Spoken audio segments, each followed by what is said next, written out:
Hi, everybody. So I'm here, honey, with P. Ray. Hi, P. Ray. Hi, Miss Dana. Thank you for having me. Always. Um, so I wanted to bring you on because I want to talk about what they're calling her, Grandma MAGA or MAGA Grandma. Yes, Miss Florencia. Yes, she was a vibe. Yes, I'm gonna go ahead now. I'll talk Right. all about So her. you were back at the White House for the Black History Month celebration that Donald Yes, Trump hosted. Um, Let me just ask you this before I get into the clip. Was there a difference from last year to this year? yes. So this is actually the fifth event that I've gone to at the White House that the president has hosted for a Black audience, and by far, this was way different and better than what happened last year. Last year, he just came out with his presidential folder. He opened it up. He read his speech. He brought up Tiger Woods, and then it was over. And I was just like, what is this? But this year was off the chain, okay? When I say it was so good, Dana. One, it was a more cultivated crowd. Last year, because they had to change the date, they added a whole bunch of people on the back end, so it was like super crowded. So this year was more space. They did not serve us lamb chops. Normally we eat lamb chops, but this year it was still delicious. It was just a vibe. It was a whole vibe. Just the love that we were getting in there and giving to one another. For instance, I saw Leo Terrell, who was over the Civil Rights Division for the Department of Justice, but he's on Fox News a lot as well. So when I saw him, I said, "Oh, I gotta come and speak to my frat." He said, "Yo, frat?" I said, "Yeah, you on Fox News? I'm on Fox News. We in the Fox fraternity." And he thought that was hilarious. Okay, and so we started talking. I was calling him sir, and he's like, "Stop calling me sir." I'm like, "Well, I'm from the west side of Chicago. You know, we from Mississippi." He's like, "Shut up! I'm from Jackson." So it was just like a Black family reunion homecoming environment in there. So thank you to President Trump for setting this up for us again. So I want to play this clip. She got some backlash from some people, particularly Black people, hmm but she got a lot of positive praise as well. I would say more positive than any negative. So I want to go ahead and play the clip of what is it, MAGA Grandma? Yes, Miss Florencia Cook. One thing I like about him, he keeps it real just like Grandma. I appreciate that because I can trust him because he tells exactly how he feels and what he thinks. Thank God for this president. I am filled, my cup runneth over. Because he allowed his constituents, his people to come to my house to interview me, to talk about the murder of my grandson. It seemed like nobody cared. I'm an advocate for murder. I marched, I rallied, I pulled out other families in the District of Columbia that had murders and did not have answers. Ooh. We marched and we rallied, and nobody heard me, Democrats. Get mad at me. Until this Republican sent his constituents, his people out there to interview me in my home. Have you ever heard of a thing? Then they invited me twice before Congress to testify for the beautiful bill that's going to change crime in the district. If you kill somebody, okay, you take a life, you do life. Just that simple. If you do a harsh crime, you do harsh time. Just that simple. And then we need National Guard, and which we did years ago. He brought it on. I love him. I don't want to hear nothing you got to say about that racist stuff. And don't be looking at me on the news hating on me because I'm standing up for somebody that deserves to be stand up for. Get off the man's back. Let him do his job. He's doing the right thing. Back up off of him. And Grandma said it.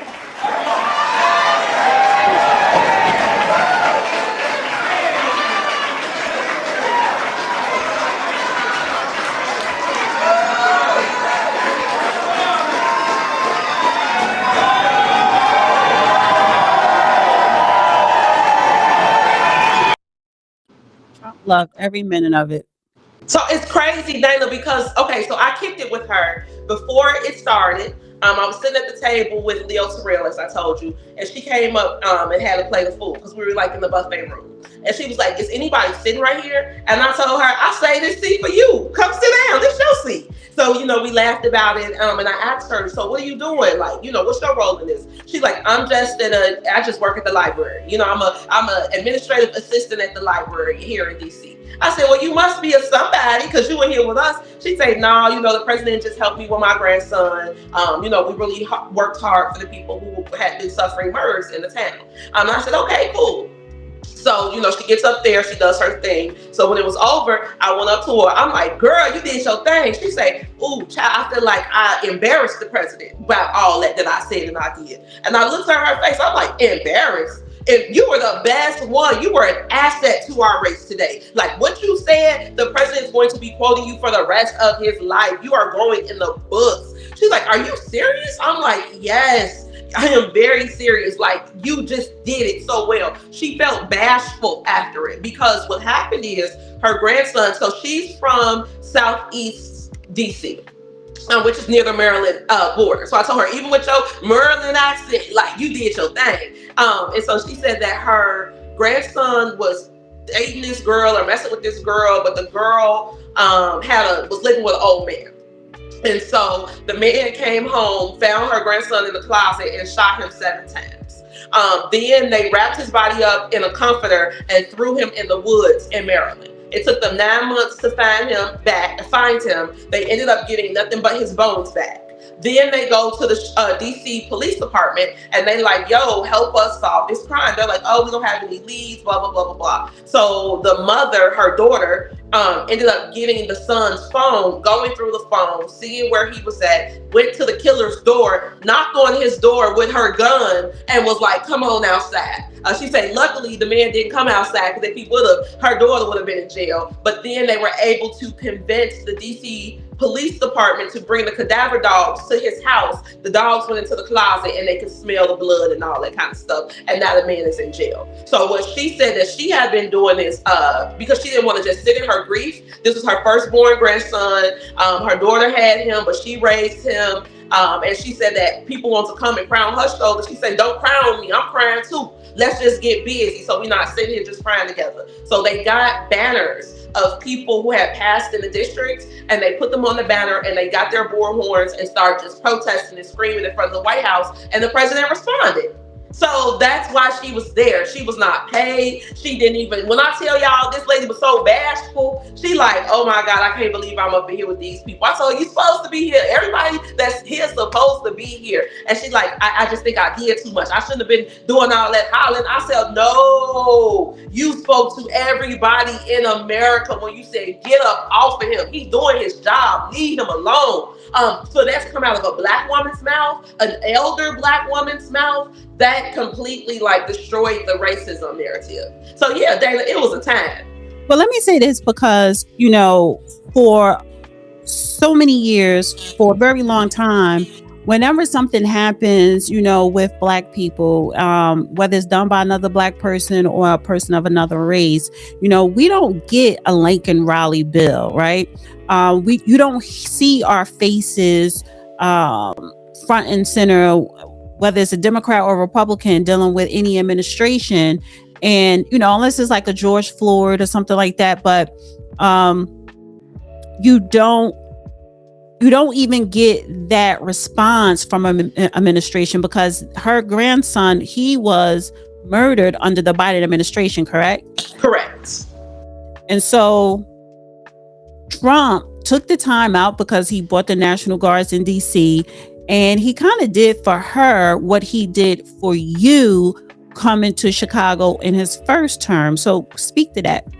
So in the first term, they had Operation Legend, which was an initiative used to bring federal law enforcement to local municipalities to help dismantle cold cases and solve dismantle criminal enterprises and solve cold cases. When they came to the west side of Chicago in the Austin community, they had what was called the Terror Town Indictment. And you guys can look this up. When the Terror Town Indictment came down, we got 3 of the murders in my family solved. 3. 1, 2, 3. 2 of my first cousins and my grandmother's sister's grandson. But all of us live together. You know, this is Chicago, so we raised as a tribe. And we had been in mourning since 03. My cousin John was killed in 03. My cousin Jeffrey was killed in 09. My baby cousin Abraham was killed in 2014. And Abraham's murder is what shocked the whole family, because Abraham was not in the street.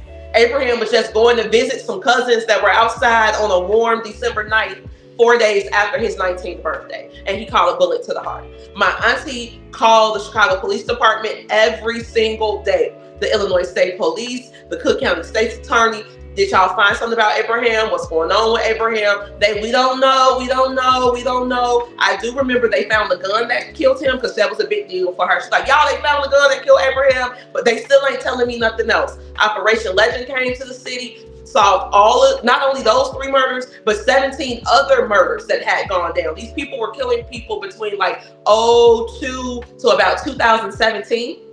The night before they killed Abraham, they killed one of my friend's fathers. Right there. I mean, like, it was crazy. These were like straight serial killers. We were not getting any justice until Donald Trump got in office. And that's why I stand with the president so hard. People like, P. Ray, you just act like that's your daddy or something. No, my daddy named Ray Charles Easley. But I know that there is one person who took the grief of the Easley family seriously, and that's Donald Trump. And so because he did that for us, P. Ray is his biggest fan. I don't care, like she said, don't tell me about that racism stuff. You can't tell me nothing about him, because I watched my auntie die of grief, literally die of grief, because she wasn't getting justice from our local people, because they don't feel that Black lives are worthy of being investigated and giving their families justice. So shout out to my president. I love you, Donald Trump.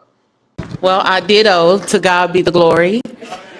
And we're grateful for our president. He's doing some tremendous work. And I want to remind those that don't know that this was prophesied. So you weren't supposed to have the second term when it came about. This is your season. And God said that it was going to be rough the first 2 years, and that things were going to happen. But then the last 2 years are going to be great. Well, I hope and so. yes, you're going to do some tremendous things. And so for that, we thank you. On behalf of all the mothers all around the world, I'm from Texas. I live in a zip code that I didn't have an opportunity to have a choice to go to school. And so when I raised my children, I wanted a better opportunity for them. And I'm so grateful to ACE scholarships and all the doors that the president is opening for education. My son was in a school that he didn't have any voice, and he found drugs in school, and he died. And so I'm here today to just show my appreciation for all the moms around the world. We have a choice now. This choice is so important to mothers. I have a child that, because I had a choice, she's in private school. She's thriving. She's thriving. She's going to be an anesthesiology nurse, and she's doing great. And ACE scholarships was a big part of that. Changing education changes everything. Thank you, Susan. Changing education Yes. changes everything. In my zip code, it feels like we were locked in a cage, and being locked in a cage and can't get out. And because of all of the things that you're doing for education, now we can get out and soar. Our children can have a chance to be prosperous, just like other children. And I thank you for that. This is a great opportunity. So on behalf of all the mothers all around the world, I stand here and I give you your flowers while you can still get them. Thank you. Thank you. I appreciate you. Give me a hug. Thank you. And this is here. Look how beautiful. That's beautiful. Thank you. So here's the thing, because I noticed that he had real people and real communities that was affected by his policies in a positive way. They are not public speakers, so of course they're going to be nervous. But what I do appreciate, they spoke from the heart, and that's what's important, to actually bring people up and let them tell their story of the results, the positive results that happened to them, their lives, their community, because of his policies. So these are not people cooning for a white man, and I'm gonna edit that word out because we can't say that. But these are not mammies, or it wasn't that. But It was saying thank you for making our lives better, for seeing us, for paying attention to what we need in our community so it could be a better community. So, have you seen backlash or people talking about, their response in a negative way? Yes, absolutely. Of course, you go to the White House and people like, it was nothing but a bunch of bootlegs. Excuse me. And I tell them, y'all hate because ain't nobody called for you. If the president of the United States sent you an email and said, come to the reception at the White House, you're going to put on your clothes and get there as well. So we don't care about any of that. Democrats, what's your message to them? Stop voting for party. Vote for causes. Vote for those that you see are making changes, the right changes that are keeping us safe, keep our children safe when they're in schools, when they're walking back and forth to school. We want to say it is a racist thing. Let me say this. A black man killed my grandson. You tell me. And that's what a lot of it is, black on black killing. I'm sorry to say that. That's the truth. So why am I looking at race? I'm looking at issues. When I vote for someone, I vote for the issues. I vote for the causes. I stand up for the causes, and we need to get over parties and races. So I want to highlight this real quick because there's always somebody complaining. So Dom Leclerc or somebody, Leclerc, he says, he posted, the White House has to do better with their outreach. I'm seeing many Black creators weren't invited to the White House this year for the Black History Month Black History Month event.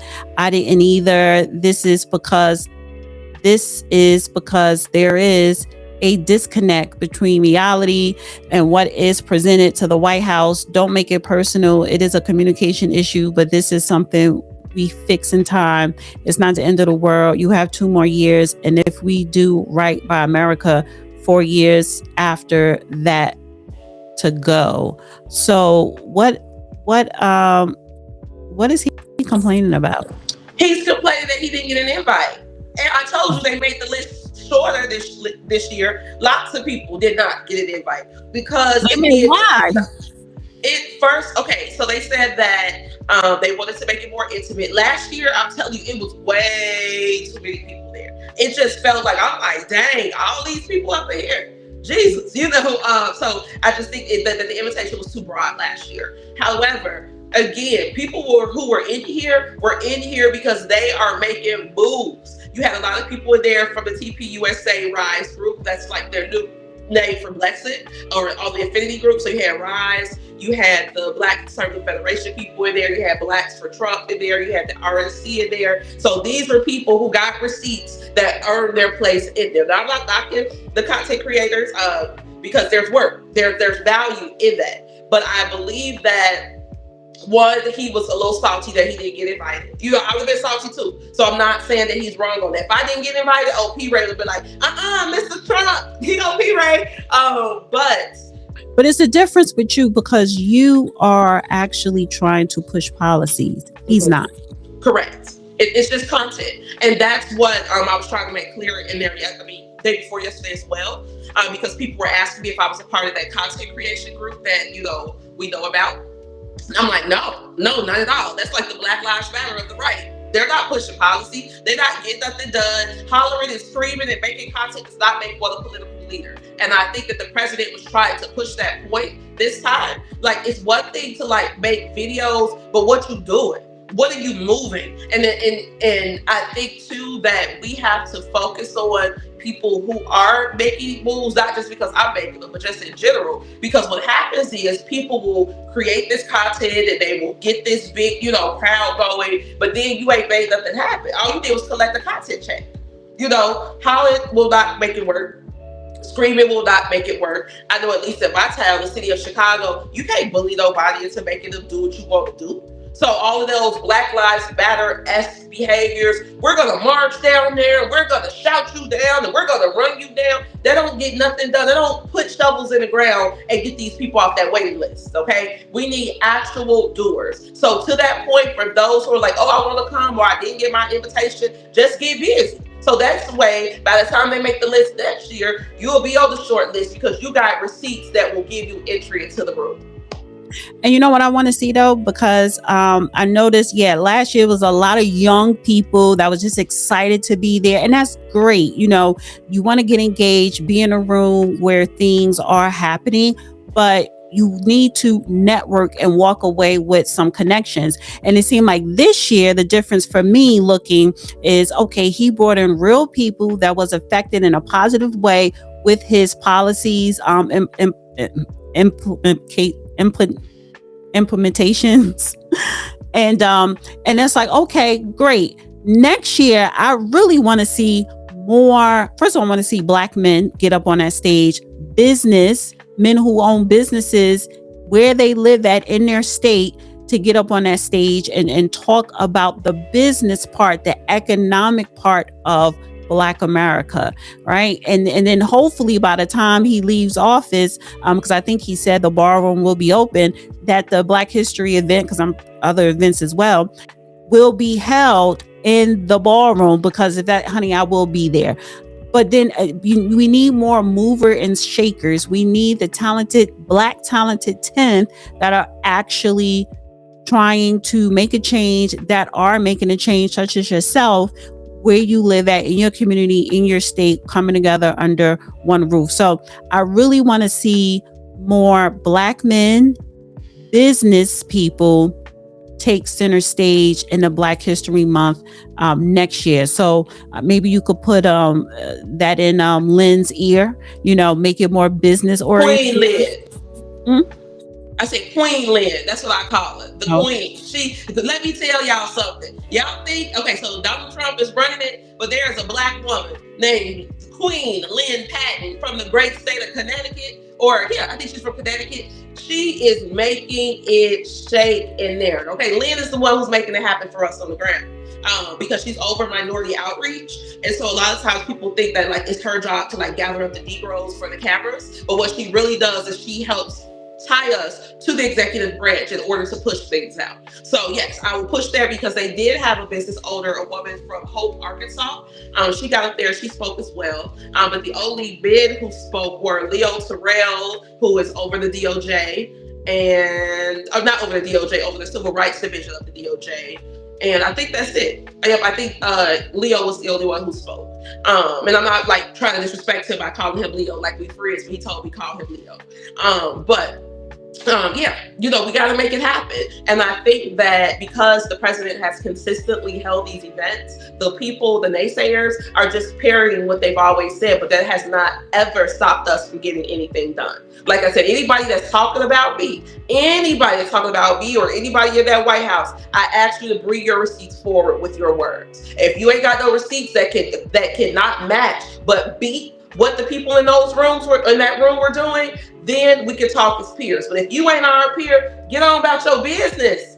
We don't care that you are upset, okay? I'm still gonna go to the White House. I'm still gonna eat those crab cakes and the beef and the little Hubbybird cakes and the little peach cobblers that they gave us, and sip by champagne, because we deserve it. This was literally like an exhale moment for everybody in the room.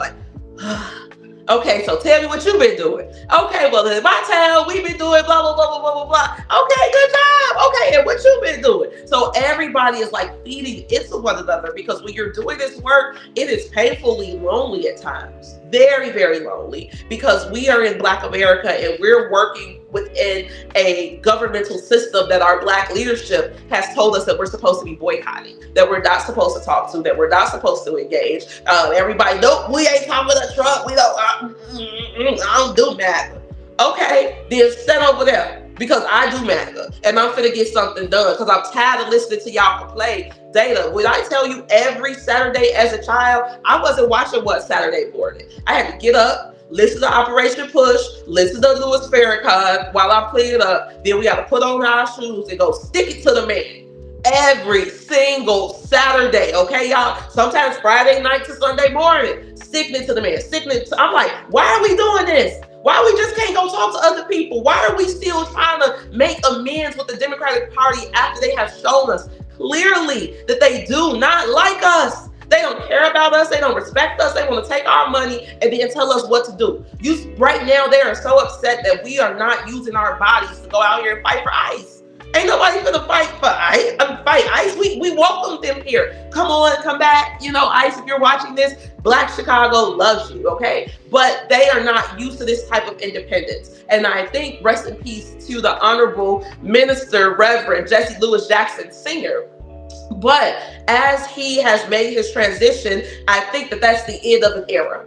That's the end of the we shall overcome. We're going to make it work with the Democrats. We're going to have our programs. We're going to have our grants. We're going to keep these Negroes placated. We now see that 50, 60 years later, while we appreciate the effort that they put forth, it did not get us to where we wanted to be. And maybe in 50, 60 years, there'll be somebody sitting in front of the camera, judging my work in the same way. But I'm saying that his work had value, but that time is up. Everybody who wants to be, this civil rights leader or get up there and give their rousing speeches, don't nobody want to hear that no more. We got real issues. We got vacant lots, high taxes, and homeless people, and kids off the pills, okay? The kids are on drugs, America. Drugs. Real live drugs. We need the It's not funny, but yeah. Huh? I said it's not funny, but yes, they are. It's not funny. I'm just laughing because, this is what Black people do when we talk about bad things. Shout out to Robert Townsend. He did a documentary called Why We Laugh, and it talks about why Black people laugh in situations like this. But the kids are on drugs in real life, off the pills, okay, dying. And nobody's addressing that. We need another commercial where they crack the egg and say, this is your brain, this your brain on drugs. That's why people our age don't do drugs. Because we had that kind of pushback. So we have issues to deal with, and we don't have the pleasure nor privilege of fighting anymore. I don't want to fight no more. I don't want to holler no more. I don't want to do anything but shake a hand and make a friend, because this is America and somebody's getting paid to solve whatever issue that you have going on. And if you can't get it done at the local level, call Donald Trump. I promise you that man is going to show up. Now, I'm not saying you call the White House switchboard and say, put me on the line with the president. I need X, Y, Z. But if you get to work and really start working and building some momentum, and then you tap that White House and you say, hey, White House, this is what we have going on at X, Y, Z. This is what we've already done. Can you assist us to get to the next level? They're going to help you. I'm sitting right here on the west side of Chicago in my dining room with receipts telling you guys that they show up when you call. All you got to do is call and get busy. So before I let you go, you are running for office Yes, in Illinois. Quickly tell us about the campaign, how it's going, and the office position you're running for. I'm running for Congresswoman of the 7th Congressional District. That district covers the entire west side of Chicago and most of the south side. It goes all the way out to the western suburbs and then to the lake. My district is 44% Black. We are one of the blackest districts in America. We've lost a substantial amount of our population due to failed Democratic policies. I believe it's like 250,000 people have left the state or left the city within the past 10 years. And Chris Kennedy of the Kennedy family said that Rahm Emanuel, who was the former mayor, and J.B. Pritzker, who is the current governor, are engaged in a program of strategic gentrification to remove Black people from the city to make it a smaller, wider city. And they did not expect for us to fight back how we fought back. And so I want to go to Congress because, one, I was trained in my congressman's office, Congressman Danny K. Davis, who is currently retiring, to do federal housing. That's why I can speak about this like I do. I've been doing this since I was 12 years old. I'm 38. Okay, so for 26 years, all I know is federal housing funds. However, I also want to go because we need to send someone to Washington who can shake a hand and make a friend with the administration. Our mayor does not want to talk to him. Our governor does not want to talk to him. The county board president does not want to talk to him. So that means that we suffer on the ground because they have a personal beef that has absolutely nothing to do with us. I am going to go there and finish this housing issue. We're also going to address the life expectancy gap in the district. If you can see, this is the district behind me, the Chicago skyline. So this area, this is called the Streeterville area. and they live on average 20 years longer than we live on the West Side. And so when I said that, even to people in Washington, they were like, yeah, because of the gun shooting and the diabetes and the heart attacks. And I was like, that's actually a banking issue. If you live in an area where the majority of the people in your community, or not even the majority, 18% of the people in your community have public aid medical cards, your health facilities cannot get banking access. So I want to remove that. I want to legislate that with my colleagues to remove Medicaid as a credit factor when it comes to lending to hospitals so that our people can live longer. So I got my plan. I know what I want to do. I'm already working my plan. I'm the shadow congresswoman. Brandon Johnson always says, and the feds are sending people here to meet with unelected, self-appointed leadership, and they should be talking to me. I'm like, just say my name, Brandon. You know, but at the same time, I wouldn't be meeting with them if you were meeting with them. That's the whole thing about it. So that's why I'm going. I just want to treat this moment as the Mario bonus round, run as fast as I can and scoop up all the resources I can before the music stops. Because the president likes me and I like him too, and he's in charge. So why not use this moment to make our entire district better? Because if the 7th Congressional District becomes better, the whole country becomes better, because all roads in America lead to us. So our prosperity or our demise echoes throughout the country from sea to shining sea all the way down to Louisiana. Okay, so we got to make sure that we have the proper representation, and that person is me. I'm the only person in the entire race. There are like 12 Democrats, 2 Republicans, 2 independents. So out of the 16 of us, I'm the only person who can go and get what the district needs. PRayForCongress.com. I want you guys, if you don't live in the district, send money. And if you do, vote and send money. So go to the website, www.PRayForCongress.com. Donate, and get out there and vote. Always, like you always say, P-Ray, shake a hand, make a friend. Thank you, P-Ray. Always love having you come on. Thank you, Miss Dana. And we will see you soon. See you soon. Dana with the data.